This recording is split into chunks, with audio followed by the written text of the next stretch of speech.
চুজি আমি সকলোৱে খাওঁ নহয়নে অকণমান ঘিত শুকানকৈ ভজাৰ পিছত শেষৰ ফালে গাখীৰ দিওঁ কিন্তু আজি মই আপোনালোকক দেখুৱাবলৈ গৈ আছোঁ চুজিৰ হালোৱা মই বিয়া হোৱাৰ পাছত এই চুজিৰ হালোৱাখিনি খাই পাগল হৈ গৈছিলোঁ মই চুজি একেবাৰে কমাই লৈছোঁ কাৰণ মই আৰু মোৰ মানুহজনৰ কাৰণেহে বনাইছোঁ যিহেতু মই চুজি আধা বাতি লৈছোঁ আৰু কেৰাহীটো গৰম হোৱাৰ পাছত মই জুইটো মিডিয়াম কৰি চুজিখিনি ভাজিলোঁ কালাৰ ব্ৰাউন নোহোৱালৈকে তাৰপিছতে ঘি এড কৰিছোঁ একেবাৰে সমানে সমানে ঘিটো বেছি হ'লেহে খাবলৈ ভাল লাগে মনত ৰাখিব কিন্তু যদি আপোনালোকৰ বহুত বেছি ঘি নিচিনা লাগে অকণমান কমাই দিব কিন্তু মই এতিয়াও কম যে ঘিটো বেছিকৈ ল'ব ঘিত ভাজি থাকোঁতে আপোনালোকে আপোনালোকৰ ইচ্ছামতে ড্ৰাই ফ্ৰুটছ তেজপাত আৰু ইলাইচি দি দিব চেনি দি দিব আৰু অকণমান দি দিব ভজাৰ পাছত পানী এড কৰি দিব আৰু পানীটো দিয়াৰ লগে লগে একদম লৰাই থাকিব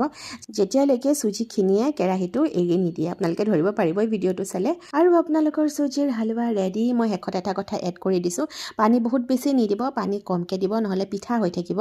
আৰু যদি আপোনালোকৰ পানী কম হয় নিচিনা লাগে পিছত অকণমান পানী এডো কৰিব পাৰিব ট্ৰাই কৰি চাব কেনেকুৱা লাগিলে জনাবলৈ নাপাহৰিব আজিলৈ বাই